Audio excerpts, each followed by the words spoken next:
Yeah, that's pretty much exactly how I feel about this level. Like, where am I supposed to go? Hello, everybody. I'm the Awesome Jimbo. Welcome back to Let's Play Donkey Kong 64. And so, in the last episode, we went ahead and beat Gloomy Galleon and arrived here at Fungi Forest, which I must be honest is probably my least favorite level in the entire game. I know I said this in the previous episode, and collectively, the everyone's least favorite level in this game, more or less collectively, is Gloomy Galleon. Personally, I have to respectfully disagree. It's not the... I mean, I don't think this game has any bad levels, as I might have mentioned before, but my personal issue with this level is the fact that it's so big, and it's just the main issue is trying to 100% this game is a bit of a chore in this level specifically. And as I said before, like at the beginning of this Let's Play, I was going to 100% this game, and that's what it is. Pretty much a 100% Let's Play through of Donkey Kong 64. And I've only 100%ed like 2 games on this channel, and I've done a Let's Play of like okay, no, I've only done like 2 100% Let's Play channel episode. Two. Well, within the next year, it's going to be like a Let's Play of like 100% playthroughs. I haven't done this one yet, but it's going to be 100%. And you okay, buddy? Yeah, I know he looks like he's sleeping, but he's like one of those dudes who just like sleeps with just one eye open. But that's not exactly the topic of this. What is the topic is we're gonna go ahead and race Bugs Bunny's long-lost cousin. Wow, word travels fast, doesn't it? Back here wins the trophy. Yeah, might as well. So, but the problem here is that you have to pretty much race this douchebag like a grand total of 2 times, and that is going to be interesting because I'll go ahead and mention that at the end of this one, and I'm not going to do handstand because that's just going to annoy the crap out of you, other than hearing Lanky scream. And can I also ask, this rabbit sure does know how to put these logs there super quickly, because those logs just appeared out of nowhere. Either that, or he's like the rabbit, or he's like the Flash's pet, Barry Allen. That's his official name, isn't it? Barry Allen. I know of some of the DC Comics lore, which is not a lot. And oh, check this out. Just as long as you go through it, doesn't matter which direction you go, just do it. Where's that? Oh, there it is. Wait a second. Right. Come on. Yeah, this is, honest to God, very easy. You had to put it. Let's go ahead and see how far away he is. He's not too far behind. Lumbering Ape. Well, that's Animalist. I'm trailing, so you can the trophy, but I need to get my breath back before race. So take this consolation prize. I'll see you later. You total asshole! And also, watch this. Yeah, I turned around and he's right there, automatically asleep. He's like a total narcoleptic. He's like a man. He is like just part asshole who has to prove that he's the best at everything, but at the same time he's also a total narcoleptic. And I'm not making fun of people with narcolepsy. That honestly cannot be a fun. That can't be a fun thing to have to deal with. I mean, I was about to say I kind of wish I had it. I wish I was. Well, I just wish I could sleep easier, because I do suffer from partial insomnia. I say partial because I can fall asleep, but sometimes it's very difficult. Because, not to brag or anything, but I do have, say, more energy than most people do. So I can sleep, have so little sleep, but still be able to go through the day perfectly fine. Even though it's not exactly the most recommended thing that I'm gonna go over here. It's not the easiest thing to deal with. Alright, I'm just gonna check. Can I go in here now? Because I think I remember you have to... It has to be nighttime. Alright, hold on. Here we go. Oh, we can go inside at night. Awesome. Okay. There we go. That would have been an even better backflip. This... Whoa, no. Listen to that hectic xylophone music. Yeah. It's heart-pounding, I know. Whoa, whoa, whoa. And sweet, we got a golden banana. What looks like a giant grape slash kidney stone. And just gonna tell you now, you need to collect that because that is extremely, extremely important. So, okay.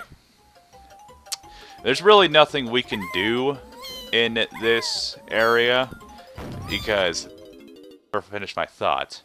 But like, okay, so first of all, there's like 2 golden bananas here, but we have to change to nighttime in order to get one of them. And the next one, we have to skip because for some dumb reason, the game won't let you get the ability required in order to beat that rabbit so that you can get the golden banana from him. Which makes no sense in my opinion. Or no, and not just in my opinion. That makes no sense. And believe me, I tried. I tried to get the golden banana from... I've tried to get the potion in order to get that special ability from Cranky right here in this level. The game won't let you 100% the level unless you beat the boss. You have to move on to the next area in order to unlock his ability. But of course, the last 2 levels, I mean, besides the true final level, and of course for the game's true final level, which is Hideout Helm, I'll go ahead and just say that for right now. You can't get the...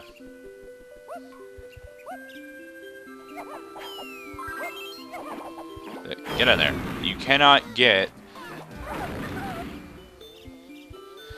I totally lost my train of thought. Like, okay, I guess you can't get that golden banana from that rabbit unless you beat the boss of this area and travel to the next area and talk to Cranky, because for some dumb reason Cranky won't let you have his potion in order to do that. And also, we're about to 100% this area. Not to brag or anything. Okay, let's look up here for purple bananas. Gotta collect as many colored bananas as possible. Not going to collect all of them, just most of them. As many as we can get. As long as we can get, like, all of them for, like, the... Wait. Oh, I forgot about these. Okay. It's a good thing I totally remembered about that. And yes, before you ask, I have... Not that you can. I have created a restore point before I started this recording session. So, hopefully... If this does, hopefully it won't, if it does get corrupted, I can start over from that part. Okay. Oh, and another interesting thing about that rabbit, the golden banana from that rabbit, that is the only time the game forces you to move on to a different area so that you can go right. Forces you to move to a different area if you want 100% the entire game. Wait, what? Is it? Whoa, okay. That is a doofy looking beanstalk. And they pretty much just recycled the llama's yawning sound and just deepened the pitch. Oh, we can collect more than 100. More than 99. But... Okay, can I see anything right now? Okay.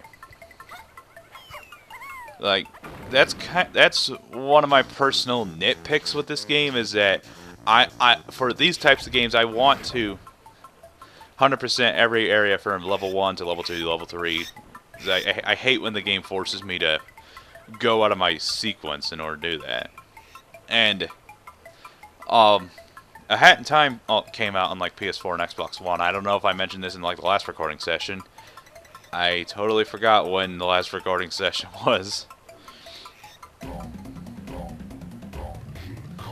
But I have been playing, and I've been wanting to beat that game 100%. But there are some instances where there are some collectible MacGuffins, let's just call them that you have to leave the area you're at. Even if you don't want to leave, you have to go to a different world in order to collect a specific ability, so that way you can come back later and get the ability another time. Like, personally, I don't get that. I don't want to do nighttime yet. I don't know. I haven't explained my plan for this area, for this world. Within this recording session, I'm kind of hoping to 100% this, but that's probably not the case, as I'm just moving about like an idiot, and I totally forgot. That's like every single time I forgot to collect that. Okay, that camera kind of makes me sick quite a bit. Alright, do I want to do this area? Yeah, let's go ahead and do it since we're here and all that. Okay, I'm gonna switch to Lanky. It's just a lot of back and forth. Oh, I thought there were some bananas here, but that's probably another area. Okay, so my plan is go into like a circle-ish area, complete every single area as much as possible with the daytime, and then switch to nighttime, and then just go ahead and get the rest of the golden bananas in one fell swoop. So that way it doesn't confuse me or anybody else nearly as much. I don't know. Anyways, how you guys doing? It actually hasn't been that long for once. What a big shock that I haven't recorded this Let's Play all that much. But yeah, I already got that. Okay, so for this part we need to... Wow, that was right on the money. Okay, got this blue banana. Come on. There we go. How can a grape even possibly pop a balloon? I guess shot up at a high velocity. Okay. Alright, so go in a total clockwise fashion. Counterclockwise fashion. And go ahead and hit these switches. Dang it. You know what? Forget it. I'm just going to go ahead and ignore that at least for now. Okay, where's the pineapple? Pineapple's below. So, maybe. Wait, it's... Stupid homing missiles always have to hit below the switch. I guess either way, things have been alright. Xenoblade Chronicles X came... No, Xenoblade Chronicles 2 came out. Not too long ago. I don't want to specifically say. It's just... It's been a couple days since it did come out on Switch. It's every bit as good as the original games, but the English voice acting, I think, has been dumbed down considerably since X, I suppose. I mean, I'm kind of happy that Patrick Seitz is in this game. Is in that game, Xenoblade Chronicles X, as a very important yet unimportant character. If there's anything I personally don't like about Xenoblade X, besides the clipping issues in like the main hub world, is like, yeah, you can actually just walk through almost anything except for the buildings, which makes no sense to me. I hear that the story isn't very good. Like, I think Rabbit Luigi pretty much just shat all over the story like every chance he got in his countdowns. I never finished it though. I don't know why. I didn't hate it. I liked it. It's just, I don't know. I guess I wanted to play other things at the time. I think it's because I got to a certain point in the story where I just got tired of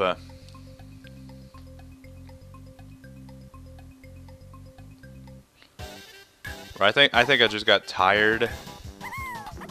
Or no, I got to a certain point in the story and there was a boss fight I almost got close to beating, but I had to level grind just a little bit more because, well, I don't know, wasn't strong enough, didn't explore enough or something like that. And I just didn't feel like level grinding it in order to beat that boss, and so I just kind of gave up. And I'm like, no, I'll finish this another day. I mean, I did like it. The visuals are great. The gameplay, the battle system is just as good as ever. Kind of loses its appeal because there's no weapon that slows down time or whatever. It's just the game also had no focus to it whatsoever, which struck me as very bizarre. But I guess it kind of, but it did give you, it does give you plenty of freedom in how you want to tackle scenarios, which I think is really cool. 30 seconds, wrong way. So I guess it was an open Breath of the Wild before Breath of the Wild even came out. Yeah, just gonna go ahead and take the shortcut. You have to take the shortcut in order to get this banana. It's basically impossible without that. Yeah, 94 bananas. We only need 6 left in order to take on King K. Rool and go to the last level. But of course, we can't go to the last level without the last 2 keys. Okay. So. But I guess while the price of freedom in what was the game? Xenoblade X is that this is gonna hurt. Ow! I'm sorry. It's just kind of a quick way. No, it only takes off like a quarter of your health as opposed to like 7 billion. Makes sense to me, I guess. As opposed to Banjo-Kazooie, you fall off like the lighthouse at the top of Treasure Trove Cove, you pretty much die instantly. The price for freedom, I guess, in Xenoblade X is the characters, and that's pretty much a turnoff for me, especially as a follow-up to Xenoblade Chronicles, which is, in my opinion, one of the greatest RPGs ever made. The characters, like, the designs are fine, and I do think it's cool that you can create your own character, but the problem with that, ignoring the background noises you hear, the problem with that is that the characters are cardboard boxes. I mean, it's cool that Patrick Seitz is in there. He's like one of my favorite anime actors. He's so friggin' awesome. It's that the characters are planks of wood that not even the main character of Berserk is. As wooden as. Okay. Yeah, I'm sorry to insult anybody who likes Berserk. I personally don't like it. I think it's pretty bland. It's what it is. It is what. Those dogs. Just ignore the dogs if you possibly could. I know it's very impossible because my walls are not soundproof, and it's not exactly the most pleasant thing to do. Okay. Damn it! There's more red bananas over there, but we can go ahead and get that later. Is that cool? Okay. Okay then. I'm just gonna go ahead and check up here real quick. See what's going on. I need to switch to it. Another Kong for like the 50th time. Like that. Like the white-haired chick in Xenoblade X. I mean, I like her design, but in terms of personality, she's kind of bland, and I personally couldn't care less for her or any of the characters. I mean, exploration is like one of the main things in Xenoblade Chronicles. I mean, like, you had plenty of stuff to explore, beautiful environments, and all that. And in the original game, you had a good story and some really likable characters as well. However, but in this game, the story I hear is pretty bad. And yeah, I agree. None of the characters are interesting, and of course, you have more freedom, but the characters are cardboard boxes. I guess that's kind of the whole thing. And I've played, let's say, 2 hours of Xenoblade 2, and I remember enjoying it quite a bit. It was a good time. I totally don't regret picking this game up whatsoever. That I do not. Okay. Go Go ahead. Ow, you douchebag. What else? Yeah, I mean, what else? Let me go ahead and switch to Diddy Kong. I'm gonna go ahead and yeah, you guys see what I mean about this level? It's like there's so much back and forth. Like the colored bananas and all that other garbage are just spread out so much to the point where you have to switch Kongs all the friggin' time, and it gets old very, very quickly. Okay, let's go ahead and switch back to Donkey Kong. That's one of the reasons why this is one of my least favorite levels. I mean, the concept is fine, but it's just like you see that one area and like, I have to go ahead and backtrack, go all the way to the clock and switch time. Which I haven't shown you guys what that does. We're not going to until, like, I want to say... I don't want to make assumptions, because if we end up... I say, oh, we're going to do it in the next episode, which... I just looked at the clock, and it's kind of needed to take a breather, and so, like, I need to go ahead and switch to the next episode. So, okay. I'm going to switch... Go back up here and switch to Donkey Kong, or no, switch to Tiny Kong, and go ahead and get the blueprint that was down here. I'm sorry I have not been saying a whole lot of interesting stuff like, oh, Xenoblade, he's finally talking about something. You guys had to wait like 10 minutes for me to say something. Okay, gonna go ahead and kill this dude. It's like another Gamagori situation. They can't decide how big they want those guys to be. Either way, I'm gonna go ahead and stop this episode here. Totally need a drink because my throat is starting to get dry. Whatever. Anyways, thank you guys so much for watching, and I'll see you guys in the next episode. Take care.